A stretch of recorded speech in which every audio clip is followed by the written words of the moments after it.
Grappling. I'm Christopher Mia, my gym's Team Renegade in Birmingham, and my record's 9-2 as a professional.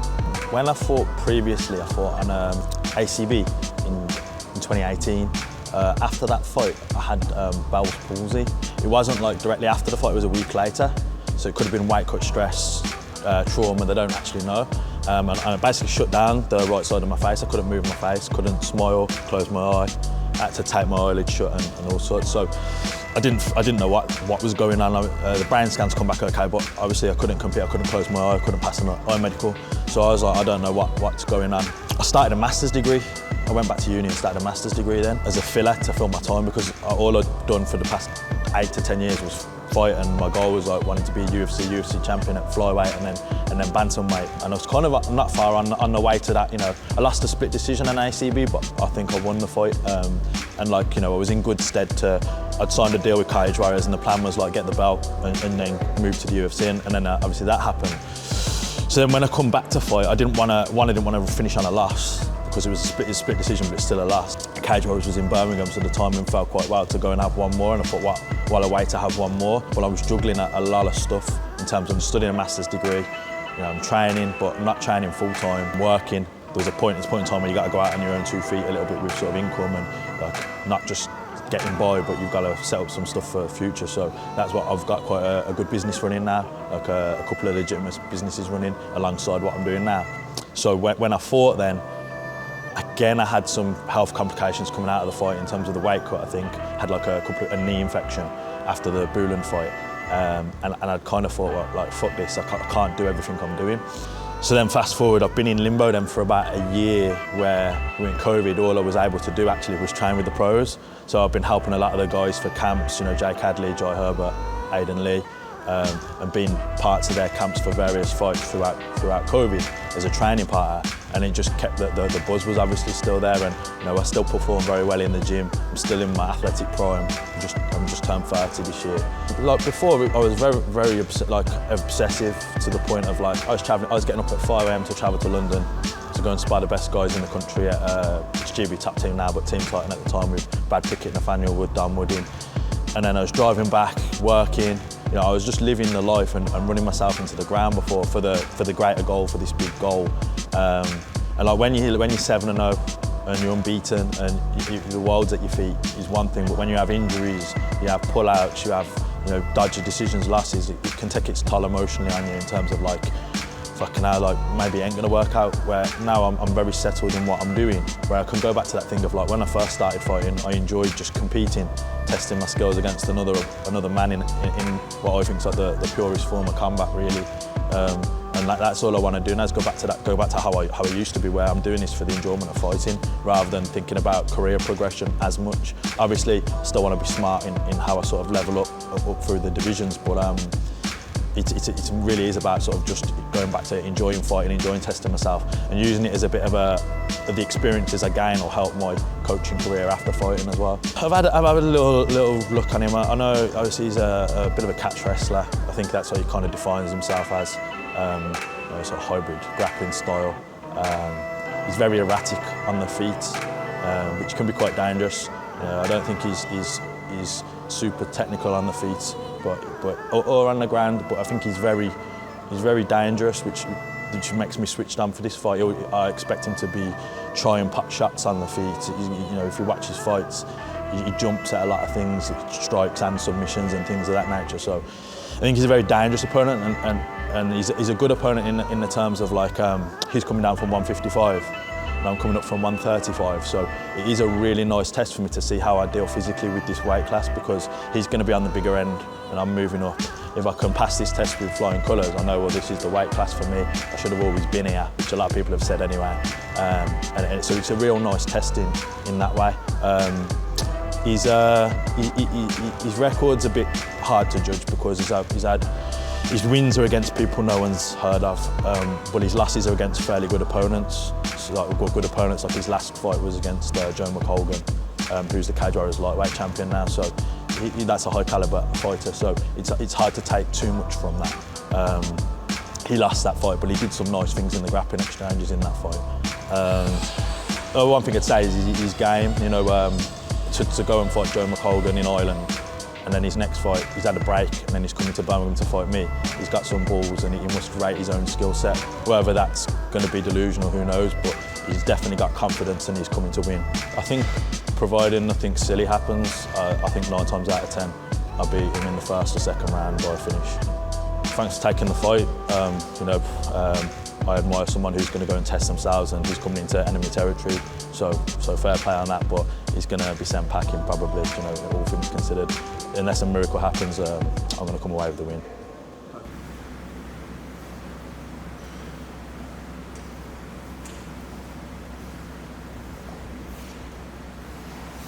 Good level change, that nice. Beautiful work.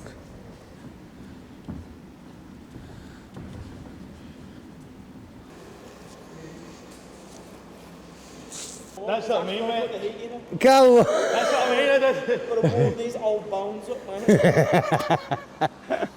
1, 2 step to my right. Good. And again. One more.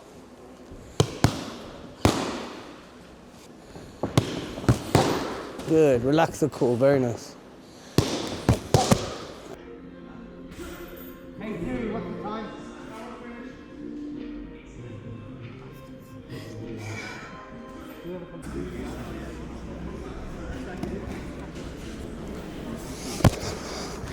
Making him hinge, okay, heavy on the whizzer.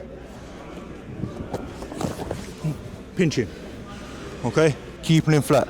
I like this C grip here, okay. Try and bump me forward, sitting my weight into my hips. We can cross face or pummel with the elbow. But make sure that frame's under the chin. Okay, here.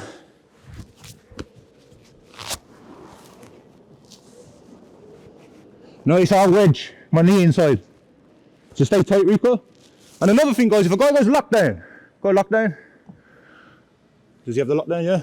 So start kicking this foot off, and then hiding. Now I wedge my knee in here, and then my staple can come in. Okay, guys, so just run through that. Then we'll do some leg lock defense. Okay, let's go. He's got outside, and he's got better control of my hip, and he's like looking for a bite on my heel, okay? What I want to start doing is slipping my heel.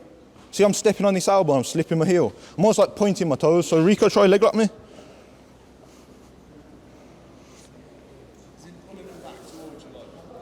So I'm here, pointing and turning, and I can even tuck it in his hip. So, yeah. So, when you drill this, just get the guy trying to get a bite on your heel. So Rico, try and get a bite on my heel. And just practice slipping that heel. Okay, if he does start to get a bite, up, okay, I put my foot on to block it. I'm slipping, okay. Now eventually, I look to start coming up, putting my foot into the mat. Underhook, yeah? Whenever someone's wrapping the leg, there's always an underhook available, okay? Once I've got this underhook, I start smashing with my hips. So this is before he's got a bite on the heel. If he's got a bite, okay, then I've got to think about shallowing my knee out and slipping. So if he gets a bite, I'm like, shallowing my knee out, slipping. Without the bite, slipping my heel inwards. He's trying to get a bite. Okay, we're here, fighting. And when I'm ready, I square his hips up and I put my foot flat, weight in my foot. This underhook's there. What I like to do as well is like start grabbing the head here. Then I can bring my knee to the mat. I was just smashing the guy with your hips. Okay. Passing. Okay, guys, let's go. Waist, hand. Yeah. So you square him up. But you want to focus on getting your foot flat and not exposing your heel as you get up. Yeah. So whilst now think about putting the foot flat as you get up now. So you've slipped it back inside. Put weight in the foot. Yeah. That's about right. Yeah. This one. Yeah. Heavy hips. Smash. Exactly. Another thing we can do from here is if he's attacking this leg, he's reaping inside and going after this leg here.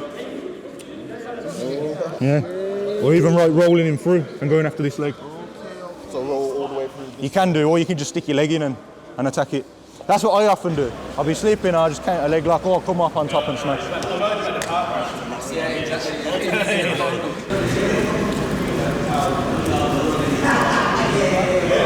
Class starts at 11. Is it 11 yet? No. Is it 11 yet? Is it nearly 11? Class starts at 11, I heard. Is that right, Aidan? Class starts at 11? Natty's got a head guard on, you know it's serious today. Oh, no. All the way round the outside. Your feet are everything. Think about your knees being soft. Think about there being width in your stance. You need width. Think about this little generation of rhythm now. Your hands are down below your hips. Keep your hands down below your hips. This little generation of rhythm. Relax the back of your neck so you're looking through your eyebrows. If you're lucky, you're looking through your fringe. Minimal movement, maintain your width. There's no sense in being strong but standing on one leg. You won't be able to generate any power.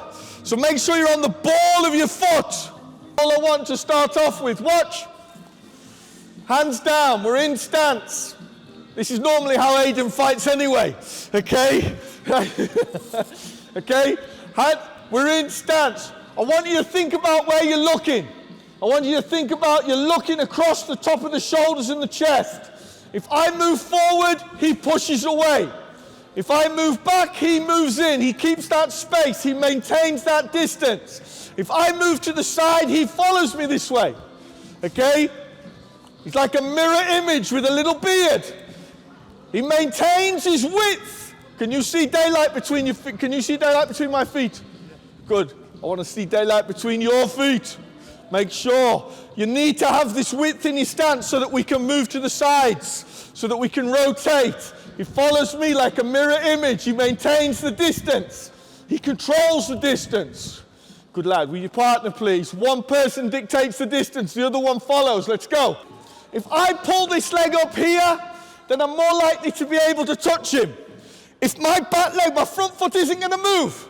But if my back foot's back here, it's harder for me to reach him. I'm going to have to lean in to reach him. I don't want to lean in to reach him. So I pull my back foot underneath my back shoulder. Think about having your back foot underneath your back shoulder, and that will give you the distance. Okay? Everybody, just pull your back foot underneath your back shoulder. I want you to feel this. You should start to feel it on your hamstring. You start to feel it on your calf already. Okay? And that's because that's loading. These are the most powerful muscles in your body. Okay? But you're loading it up. This is what I want now. If I'm moving this way, we're going to move in like a clock. If I move, he follows me this way. If I move this way, he follows me this way. We maintain the lead foot forward and the lead shoulder forward. Okay? But we're just working around the center point. Then we maintain the width in the... Got people looking. Maintain the width. Maintain the... Nice. Relax your shoulders and arms completely. There's no muscles in a boxer's shoulders and arms. No muscles. Your elbows go against your ribs just naturally. Your elbows go against your ribs and then your hands come up and that's your guard. It's as simple as that. It's as simple as that. Do you know how many muscles are in the neck? Huh? No muscles in the neck. Relax the neck completely. No muscles in the neck whatsoever. Okay? You don't need to think about keeping your chin down. Just relax the back of your neck and your head will come to its natural point. Okay? So from here now, moving in different directions, just shadow boxing on your own, guys. Let's go. Show me how. What? Why would you allow your body to do that, man? Okay, show me a perfect jab. Show me a perfect jab. Watch. Watch the difference. Yep. Now put both feet in. That's the shot that I'm talking about. That's the shot that I want. Watch. What? You see how he's maintaining fighting stance now? Okay? He maintains fighting stance. You see the shape through his back leg? Okay? He maintains the shape through his back leg. He maintains the same width as fighting stance. Go again, please. Just a jab. Box. Let's go. Keep your shape, but practice more. Practice more kicks. Practice more attacks. Practice more defenses. Okay? Keep it simple and practice more. In position. 3, 2, 1. Box. Let's go.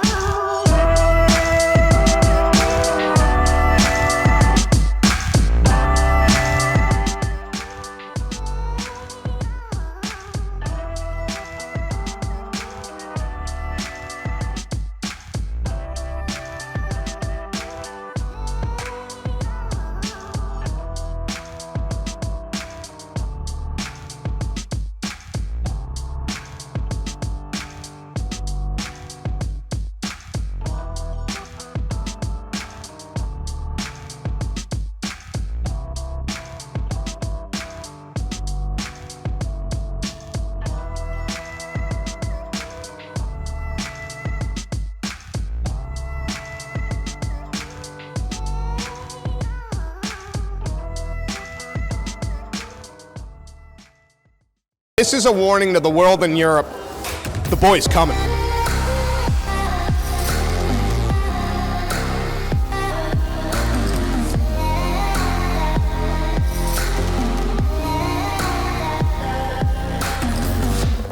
My name's Robbie Scott. I'm 30 years old, fighting out of Manchester top team, but representing Fight Club Kuwait.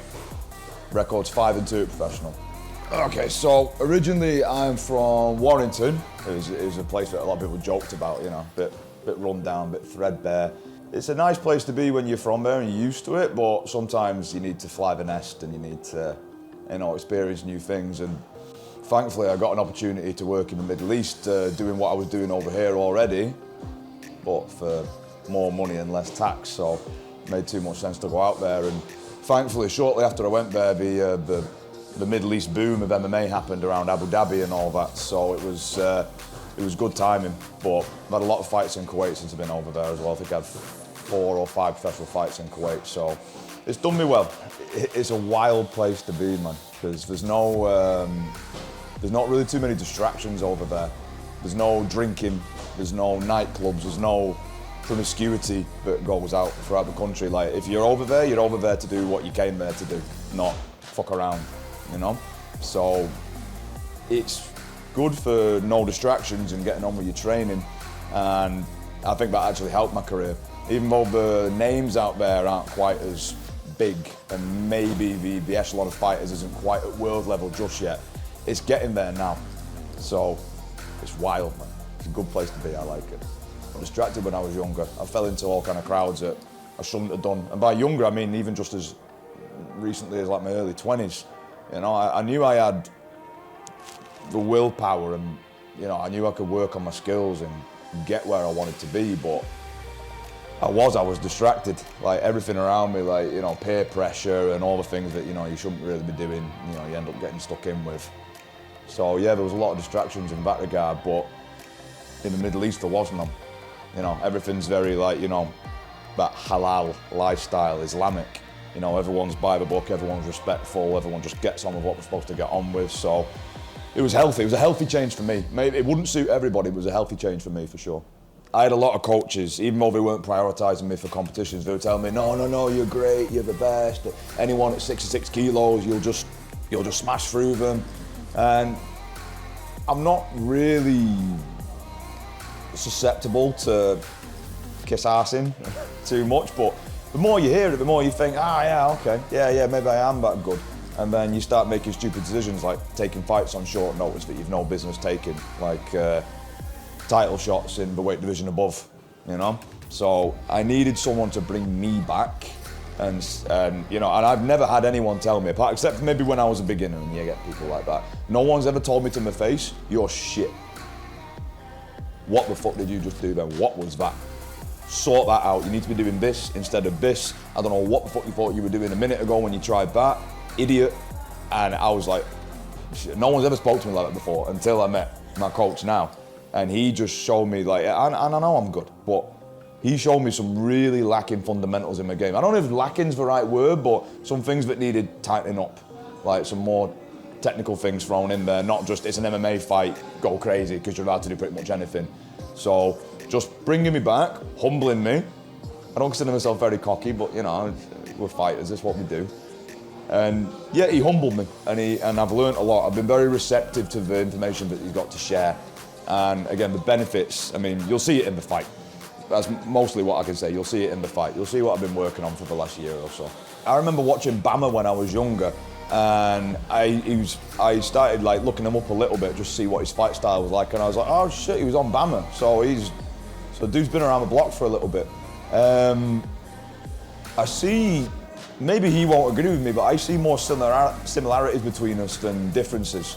Like his profession is a coach, so is mine. He's not fought in 2 years, neither have I. His last fight was literally the card before mine on a different promotion. Like maybe he fought maybe a month before me on the same promotion I last fought on. He's well-rounded. I like to think I'm well-rounded as well. He stays in shape throughout the off-season, which I respect as well, and so do I. I see more similarities between us than differences, to be honest. He's a well-rounded guy. He's going up by 2 weight classes. I'm coming down by 2 weight classes, so that makes an interesting dynamic there as well. I'd love to sit here and take the piss out of him, but I don't think I can.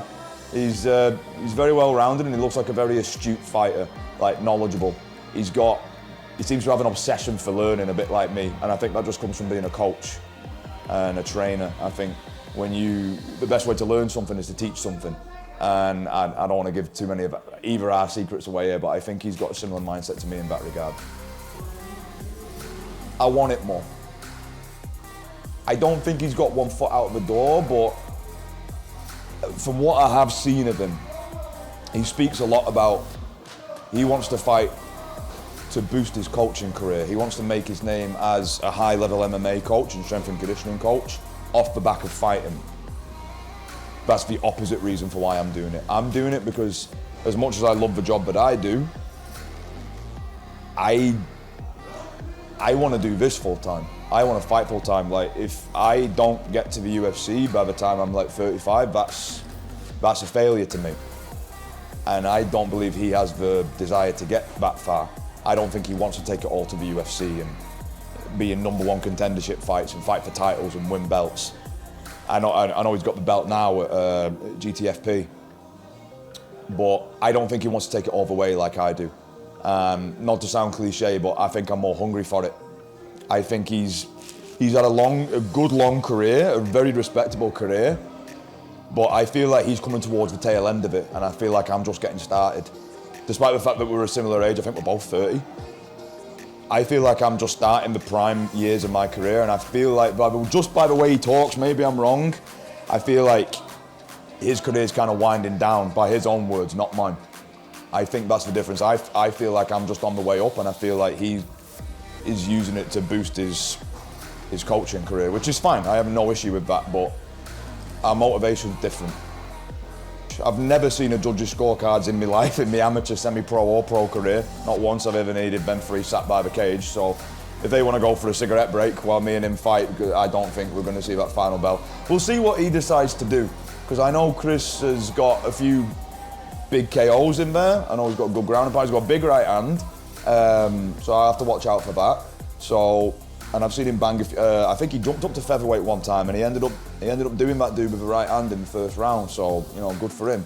But I've also seen fights where he's been quite content just to hold on. I don't know if he's waiting out the clock or he's just having a hard time getting the guy to the ground. So it depends. It actually depends. I know what I'm going to do. I don't need to worry about what I'm going to do. I've got my own plan in my head. Flow with it, have fun, and then look for openings. But I'm interested to see what he's going to do. I'm not worried about it, but I'm interested. He might pressure me forward and just try and put that right hand on me, or he'll try getting close to me and make it a bit ugly against the fence. I've seen him do both, so I'm probably more interested than he is to see what he's going to do. Chris, I appreciate you taking the fight. I've got a lot of respect for you as a competitor and for your career that you've had, and I appreciate the opportunity to get that title from you. but I will get that title from you, lad. So don't get too attached to it, yeah?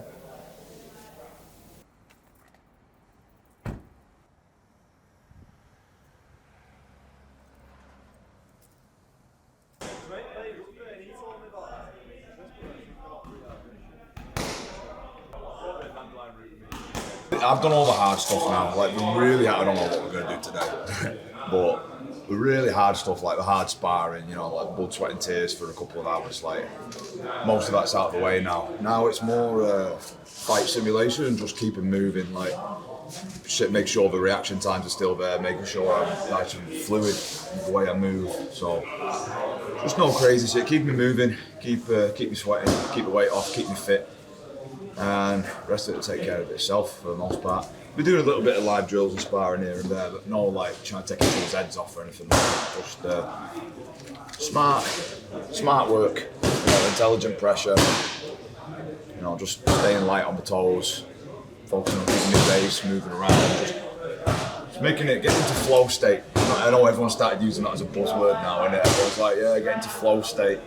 I don't think people really know what it means, but I do. So it's about getting in flow state, staying in flow state, and just letting it come naturally. Because I feel like when I'm there, I can't be touched. People might disagree with me, but I feel like when I'm on my game, I don't feel like anyone can lay a glove on me. To be honest, like I've been around a lot of gyms in Manchester, in and around Manchester as well on the outskirts. Been a couple in Liverpool, been down in the Midlands as I mentioned before, but I come here over the summer because I was supposed to be fighting in the summer, and also 2 fights, both of them got pulled. One of the, I won't say any names, but one of them refused to pay me. Last week before the fight they said, by the way, we can't pay you, and I went, so I told them to do one. And then a week or 2 after that I got offered another one, which was short notice, but I was already on weight because I was supposed to be fighting one of them. And then that opponent got COVID. Look at me. So I come down here to, sniff it out, see what it was like, and I was going with some of their amateurs, and I was like, hey, these lads are giving me a good start here, you know. And then I'd ask them afterwards, like, so how many fights you had? And they'd be like, 2 or 3, and I'm like, all right, yes, pro, right? They're like, no, amateur, and I'm like. And I spoke to Carl after it, and he just said one thing to me. He just went, levels are high.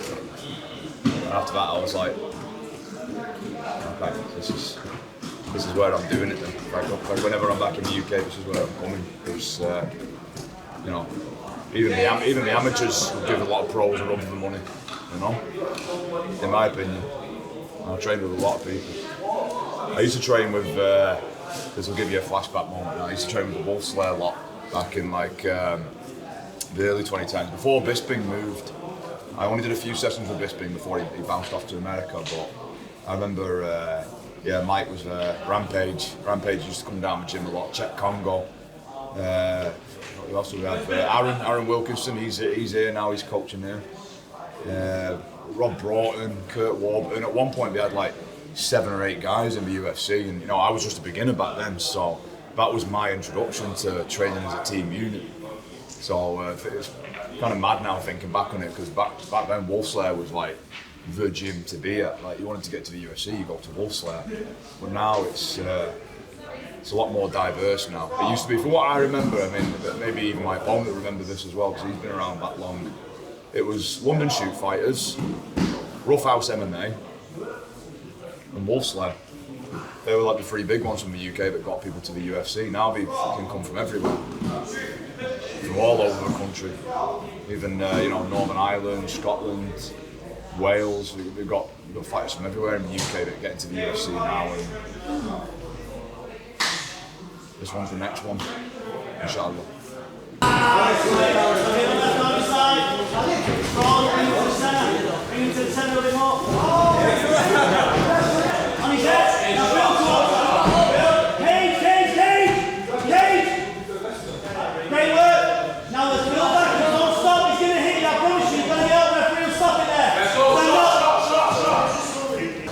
Over there, 5 minutes with the bone.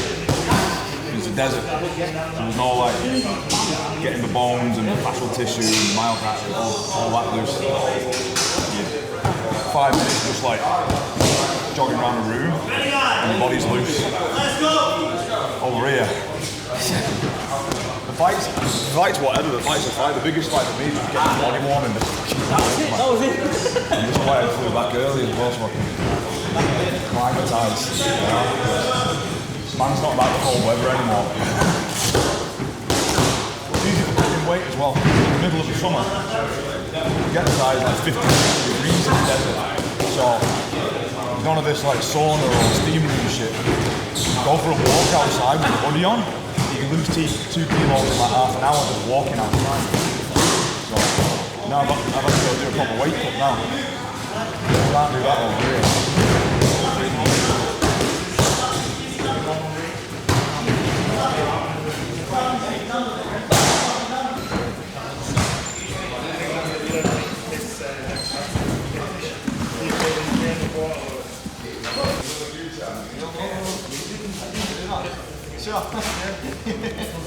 Bring it round. Alright? So, Lou, you stay in the cage and go show next, yeah? And then you'll go. Show it up. Up around. Yeah, doing the next bar. Move around. That's nice. You go inside his neck. Good.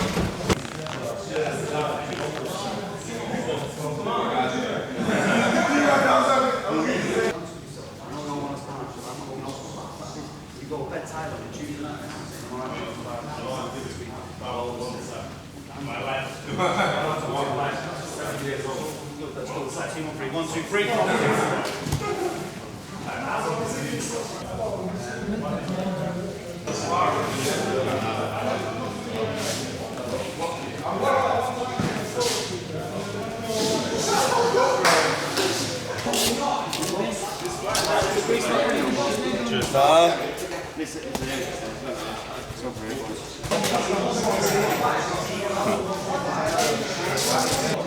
What is it, Rob then? Oh, me then? Yeah, I think so. Alright, big Rob.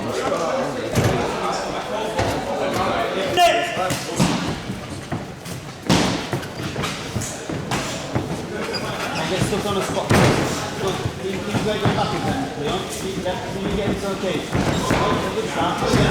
From the left, Leon. From the left. Good. Good job. Small room as well, everything's massive. Bit slow cut, Leon. Come from angles. There you are. Look how tall he gets and then change angle with him. Change angle with him. Too straight, Leon. Change angle. There you go. Beautiful, that. That's nice. Head pressure. Head pressure. Good. Put that down. Keep it there. Rápido. Yeah, da. Good. You know now I say da all the time. Everybody likes it. The daughter and everything. Da. 10 segundos. Trabajo. Trabajo, 10 segundos. Sí, es bien. Eso. Time. Keep that down to the body here.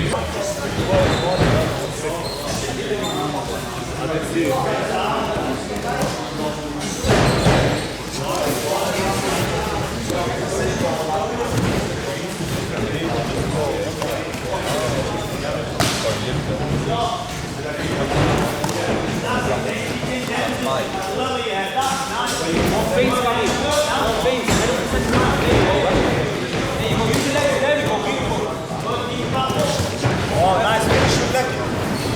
Gabi, feint hard.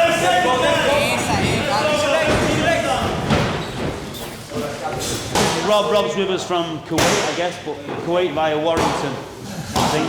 Yeah. What do you feel like you did good, Rob? I feel like I did a flip 180 from when I was there in summer. I feel like when I was over summer, I was the one pressuring everyone, putting cage pressure on people, getting down, staying on top, and then today I had it done to me. So, nice experience. Yeah, I would say last time you was here, you perhaps went with strikers, and today you went like MMA guys that are going to put you through that a little bit. And what do you need to work on? Judging on that, everything. Yeah. What's the plan then? Because you haven't got a lot of time. Don't give up positions as easy. Yeah. Make more effort, because I feel comfortable off my back, like going for submissions, but we've got these things on and everything, it's a bit difficult, so maybe not get as complacent on the bottom. When I can hear you shout cage, cage, get back in the cage, don't guys. Tell those guys are getting good. 1, 2, 3, cut 2. Well done. 6 many as you can. Rough one, mate. Very rough today.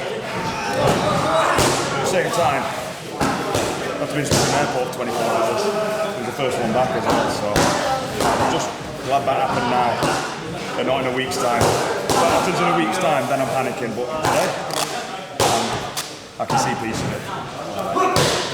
But usually, I said it in the little group thing just then, usually that's me doing that. That's me walking forward and getting people against the cage and making it rough. I know my opponent likes to do that sometimes as well, so it was nice to have it done to me. It's shook the cobwebs out a little bit, like, oh yeah, okay, that's what that feels like, you know? So, yeah, I'm actually quite happy with it. I'm glad that that was done now and not on fight day, you know? Make these little mistakes now, be aware of it. Inshallah it doesn't happen next Sunday.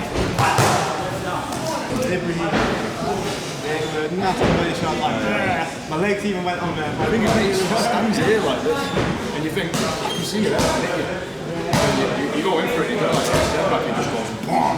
It's doing the solar plexus from where it's I think you're right in the solar plexus in the middle of that round. Yeah, but this is the same box.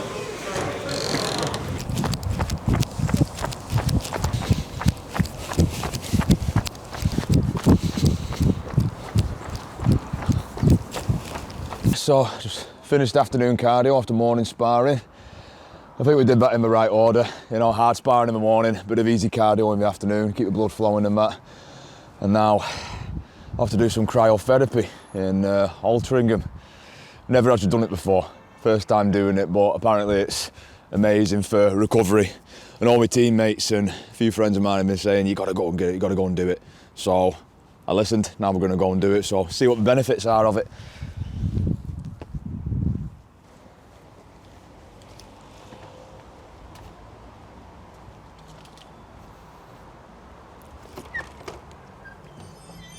It's my first time, believe it or not. We've had a lot of the world champion boxers, Anthony Crolla, Callum Smith, Oh, no joke. Smith.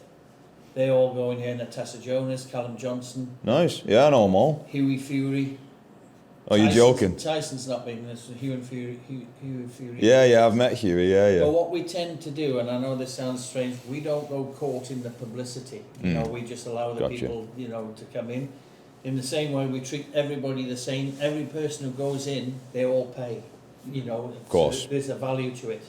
Eddie Hall, world's strongest man. Yeah, I know Eddie, yeah. Eddie's got one of these in his house. We sold it to him and put it in his house for him. And this week he was out on his YouTube again with Wim Hof going in it. Yeah, Wim Hof, flipping heck.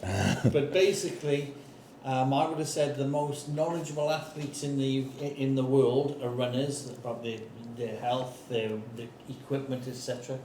But as far as cryotherapy is concerned, fighters are far more in tune with it than whatever.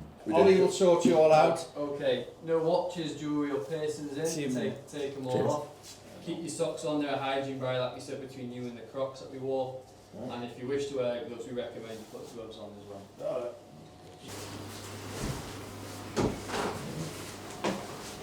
Hello, boys. Mate, I'm not gonna lie, I can feel the cold already. Now in your armpits, okay?